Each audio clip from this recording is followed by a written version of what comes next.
विंध्यनगर में पाठ पूजा होगी। मैं तब तक तुम्हारे साथ रहूंगा। ये पुलिवीर नाम कमाने के लिए पैदा नहीं हुआ है, अपनी जनता की सुरक्षा के लिए पैदा हुआ है। महाराजा और राजकुमारी जल तरंग के खौफनाक इरादों से एकदम अनजान थे। पुली ने एक संदेशवाहक के जरिए उन्हें सच्चाई बताने की कोशिश की कि किस तरह वेतालों की सेना गांव वालों पर जुल्म कर रही थी।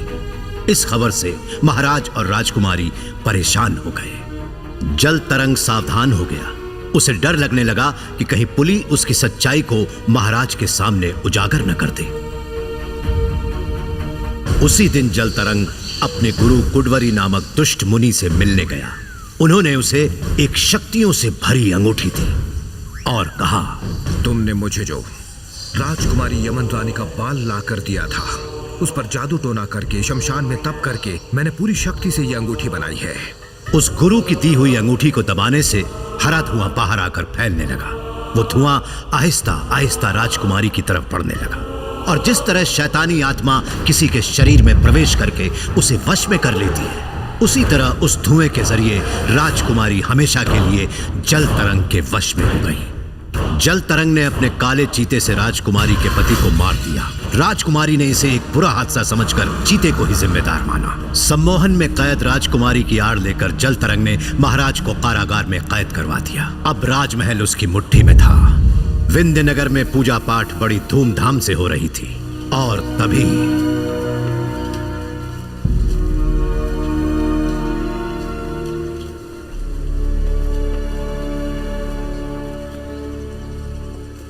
पुलिवीर और ऐसे में अगर जल तरंग उसके साथ संबंध बना पाए तो वो दुनिया की सारी काली शक्तियों का अकेला मालिक बन जाएगा। वो मौत पर विजय पाकर अमर हो जाएगा और दुनिया पर युगों युगों तक राज करेगा।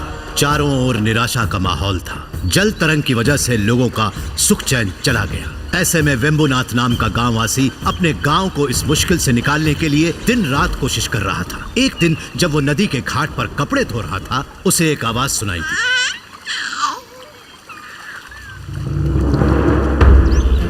वो बच्चा कोई और नहीं, पुली का ही बेटा था। वेम्बुनाथ उसे अपने गांव के एक आचार्य के पास लेकर गया।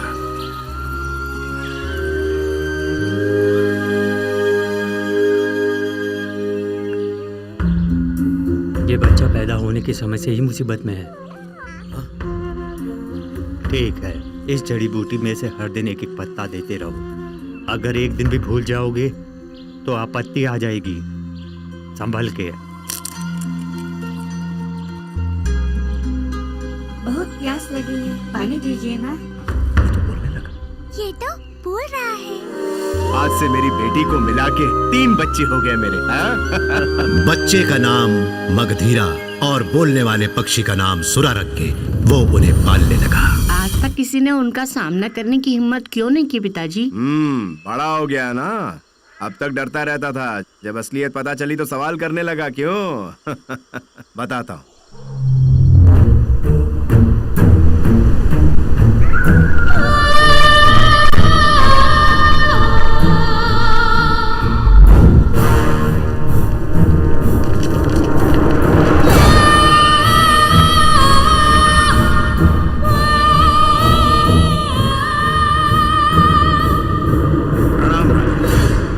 हमारे पास जो कुछ भी बचा खुचा धान और नगद है, उसे भी आपके आदमी जबरदस्ती मारपीट करके ले जाते हैं। हम जानते हैं आप इस सब से अनजान हैं। इन सब के पीछे हमारी प्रजा को सताने वाला आपका दलपति जल तरंग ही है।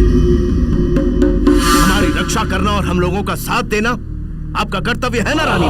वेम्बुनाथ को जिंदा छोड़ने का कारण यही था कि जब भी लोग उसके कटे हुए हाथ को देखेंगे तो वेताल लोगों से मुकाबला करने की हिम्मत नहीं करेंगे।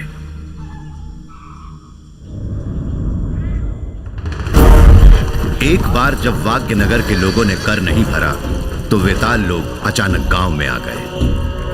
ये लीजिए कर।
मेरा पैर छोड़। सरकार सरकार हमें माफ कर दीजिए, सरकार हमें माफ कर दीजिए। कहाँ आप, कहाँ हम? आप बेताल हैं और हम पाताल हैं। इस बार अगर आप बड़ा दिल रख के हमें माफ कर देंगे सरकार, तो अगली बार हम लंबी कतार में खड़े होके आपका पूरा कर चुका देंगे। मगधीरा, हमें जो कर भरना है ये रहा।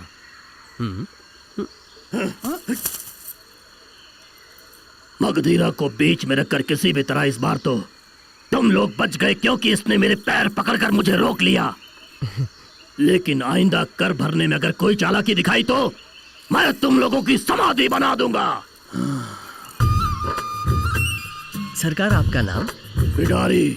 बड़े भाई विडारी, हमें माफी दे ले विदाई। हमारे जिंदाबाद बोलो भाई, जिंदाबाद जिंदाबाद। भाई विडारी, हमें माफी दे ले विदाई। जिंदाबाद भाई ने खाया बकरी गोश्त, पंडित जी के पूरी छोले मार।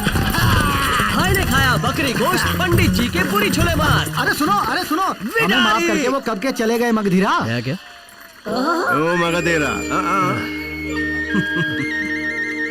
पूरा गांव तुम्हारी बहादुरी देखकर आश्चर्यचकित हो गया है। जो झुकता है वो गरजता भी है। आज पैर पकड़े, कल गला पकड़ोगे, ये हो के रहेगा, याद रखना। आपका आशीर्वाद होना चाहिए। एक छोटी सी मदद चाहिए। हमारे गांव में जब कोई आता है तो तुम्हें उसे सुरक्षित लेकर आते हो। कल यहाँ महापूजा है, दिन भी बहुत अच्छा है। मेरी बेटी पवल मल्ली पढ़ाई पूरी करके गांव वापस आ रही है। कल सुबह सुबह तुम नदी किनारे जाके मेरी बेटी को लेके आ सकते हो बेटा?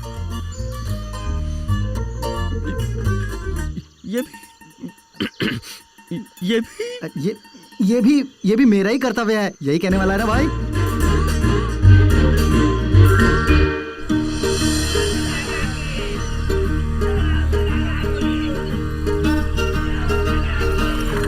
क्यों भाई मगधीरा, पवल वल्ली गोरी होगी या काली? अरे हरी होगी, चुपचाप चलो।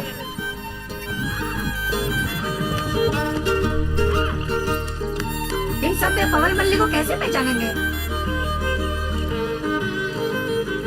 कहाँ है मेरी तारक मंगला? पानी में भी नहीं है, किनारे पे भी नहीं है, शायद आसमान से उतर के आएगी।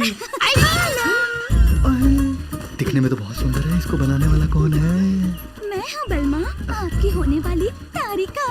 तुम तारक नहीं हो, कमल हो। माँ ने कहा था, क्या कहा था? तुम्हारी नाक के नीचे एक मूछ और नाक के ऊपर एक मूछ है। इस पूरी दुनिया में तुम्हारी तरह दो दो मूछ रखने की हिम्मत तुम्हारे सिवा और कौन कर सकता है बलमा? तुम्हें देखते ही मैं पागल हो गया हूँ। उससे पहले ये गंजा हो जाएगा। चल चल भाग यहाँ से। और दोस्त अभी आया, व्यापार कैसा चल रहा है भाई?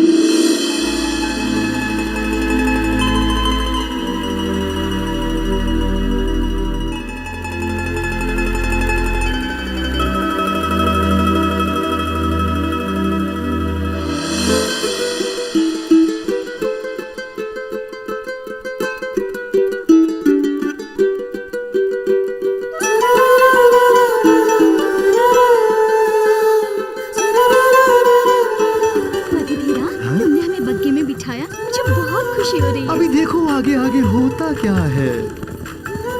मगधीरा, दाढ़ी मुझे उगने के बाद तुम तो और भी सुंदर लगने लगे हो। तुम्हारी मूछें नहीं आई है, इसका मतलब तुम बदली नहीं हो क्या? वैसे मुझे बोलना तो नहीं चाहिए। भगवान की बनी हुई एक रचना हो और उस पर ये साड़ी। ज्यादा बोलेगा तो मैं तेरा खून कर दूंगा। ठीक है, जाने दो। और बताओ, गांव में सब कैसा है? सब बहुत अच्छा चल रहा है। कल ही हमारे मगधीरा ने वेतार के पैर पकड़े और उससे विनती की और भाग्यनगर को बचा लिया है ना? क्या पैर पकड़ के गांव को बचाया? अरे अरे भांडा फोड़ दिया।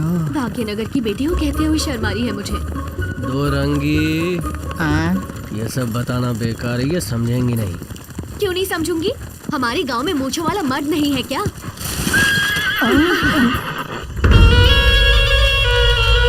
अरे भाई मगधीरा, इस घोड़ा गाड़ी को बाईं तरफ से दायां करके पीछे ले लो, वहीं से सब भाग निकलेंगे। ठीक से निशाना लगा के बीच वाले आदमी के पैर पकड़ ले, तभी बचेंगे। ये ठीक कह रहा है, पहले यहाँ से बच के निकलने के बारे में सोचो।